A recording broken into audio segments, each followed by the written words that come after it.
ሰላም ሰላም ክብራት ተኸታተልተይ ከመይ ኣለኹም?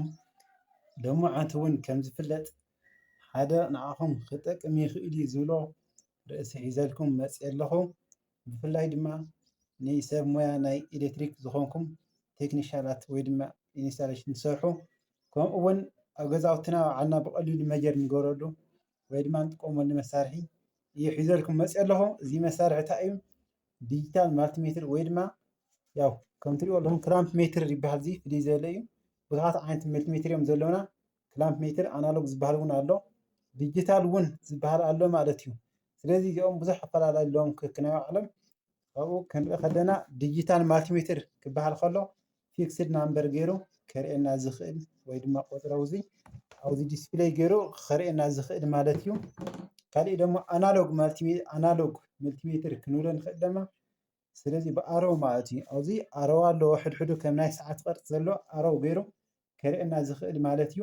ስለዚ እቲ ሓደ ከዓ ክላምፕ ሜትር ዝበሃል እዚ እውን ያው ፍልይ ዝበለ ብክልተ መንገዲ ኢና ክንጥቀመሉ እዚ መሳርሒ እዚ። እቲ ሓደ በዚ ማለት እዩ ንኬብል ይኹን ንካሊእ ያው ኣብዚ ኣእቲና ማለት እዩ። እዚኣ በዚ ጌርና ከፊትና ኣብዚ ኣእቲና ብማግኔታይዝድ እዩ ዝሰርሕ እዚ ማግኔታይዝድ።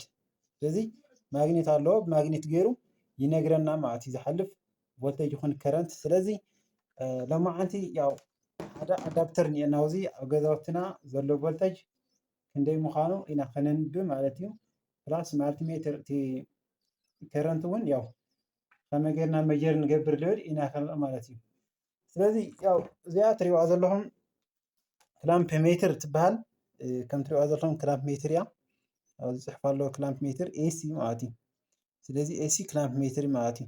ስለዚ ኣብዚ ከም ትሪእዎ ዘለኹም ኦፍ ልብል እኒኦ እዚ ኦፍ እያ ኮይና እኒኣ ሕዚ።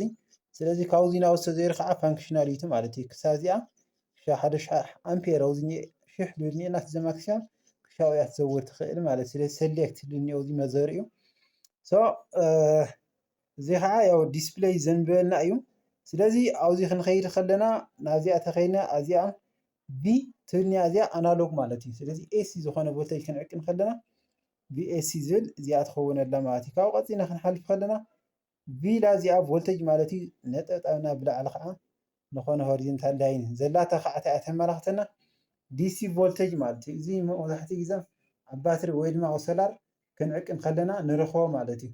ስለዚ እንታይ እዚ ያው ንዲሲ ቮልቴጅ ንዕቅን ኣለና። ኣብዚ ከዓ ትሪእዎ ዘለኹም ናይ ዳዮድ ቅርፂ ኣለዎ። ኣብዚ እውን ናይ ኦሆም እኒኦ እዚ ፕላስ ኣብዚ ናይ ዋይፋይ ቅርፂ ዘለዎ እኒኦ። እዚ ከዓ ኮንቲኒቲ ማለት እዩ። ኮንቲኒቲ ክብለና ከሎ ሓደ ንባዕሉ መጀመርያ ንባዕሉ ይሰርሕ ድዩ ኣይሰርሒ ኣብኡ ድምፂ ክበና እኒኦ ንሪኦ ኢና እሱ። ፕላስ ናይ ካልኦት እውን ማተርያል ከም ረዚስታንስ ዝብሉ ከም ካልኦት ንኮንዳክተር ድዩ ካልኦት ማተርያላት ይሰርሑ ድዮም ኣይሰርሑ ቸክ መግበሪ ማለት እዩ። ካብኡ ሓሊፉ ኣብዚ ይርአየኩም ኮይኑ ናይ ካፓስተር ማለት እዩ። ካፓስተር እውን መጀር ንገብርና ፍሪኮንሲ ኣለዎ እዚ። ኣብዚ እውን ኤሲ ማለት እዩ። ኣብዚ ከዓ ኤሲ ዝኾነ ያው ከረንት ማለት እዩ። ከረንት መጀር ንገብር። ስለዚ ሎማዓንቲ ኣብ ኤሲ ኢና ክንርኢ። ኤሲ ከዓ ያው ኣዳፕተር እኒኦ እዚ ከም ትሪእዎ ዘለኹም ቀጥታ ይትሸክዕ እኒኦ ከም ዝርአየኩም ኮይኑ ቀጥታ ማለት እዩ። ቀጥታ ይትሸክዕ እኒኦ እዚ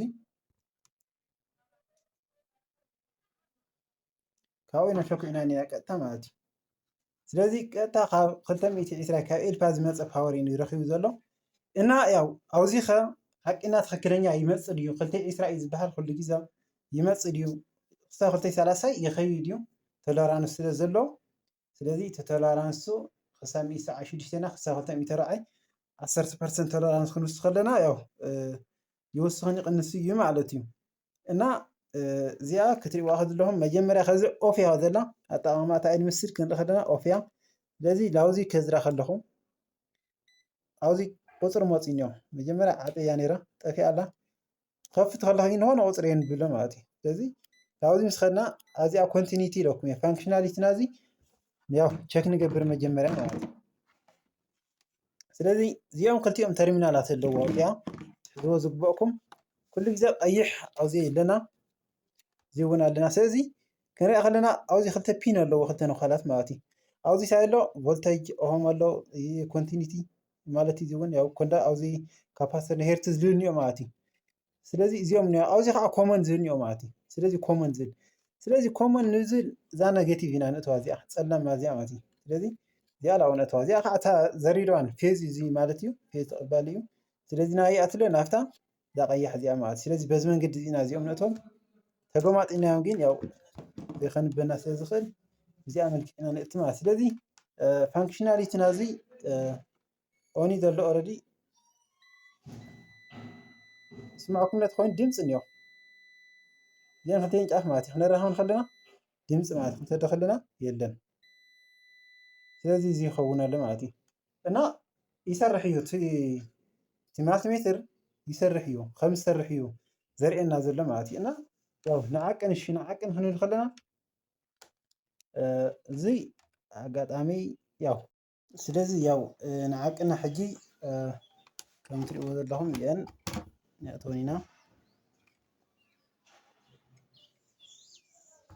ሰዓትዋ ይርአየኩም ነቲ ኮይኑ እዚ 229.5.6 ከባቢታት እኒአ ማለት እዩ ስለዚ እንታይ ማለት እዩ ኣብ ከባቢ 230 ቮልቴጅ ኤሲ እኒአና ማለት እዩ እዚኣ ግን ያው ከም ትሪእዋ ዘለኹም ኣብ ኤሲ ማለት እዩ ኤሲ እዛ እዚኣ ድማ ፀላም እያ እታ ኣረው ኣብ ኤሲ ማለት እዩ ኣብ ኤሲ እያ ገይርያ እኒኦ ኣብ ዲሲ ተትገብራ እንታይ ይኸውን ከምዚ ኢሉ እኒኦ ማለት እዩ 00 መፂና ማለት እዩ ስለዚ ኩሉ ግዜ ክንዕቅን ከለና እንታይ ኢና ኣብ ኤሲ ጌርና ንዕቅን ኣለና ማለት እዩ ስለዚ በዚ መንገዲ እዚ ኢና ንዕቅን ኩሉ ግዜ ክንዕቅን ከለና ማለት እዩ ካሊእ ከረንት ከነዓቅን ከረንት ንዓቅን እንተኢልና እዚኣ ያው እናሃሎት ናዚኣ ናብ 1000 ኣምፔር ትብል እኒኣ ስለዚ ያው 1.5 ቮልቴጅ ዝብል እኒኦ ስለዚ ንዓቅና 1.5 ቮልቴጅ ይመፀና ይመፀና ንርአዮ ማለት እዩ ስለዚ እንታይ ኢና ክንገብር እዚኣ ናብታ ዲሲ ማለት እዩ ናብታ ዲሲ እዚኣ እዚኣ ዲሲ ትብል ናብኣ ንገብራ ማለት ስለዚ ኣብ ዲሲ ጌርና እዚኣ ንዓቅና ማለት ስለዚ ፖላሪቲ ኣለዎ እዚ ባትሪ እዚ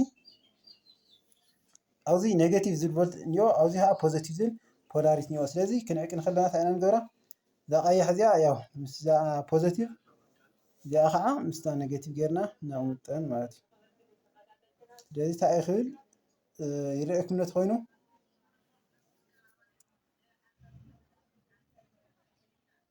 1.349 ዝብል ማለት እዩ ስለዚ እዚ ኣምፔር እዚ ቮልቴጅ እዚኦም መፂና ኣለዎ እዚኣ ግን ክንደይ 1.5 ማለት ስለዚ ተወሰነ ቀኒሱ ኣሎ ማለት እዩ እና በዚ መንገዲ እዚ ንዕቅን ማለት እዩ ሎማዓት ነበርና ፀንሒት ኣብዚኣ ኣለና ባይ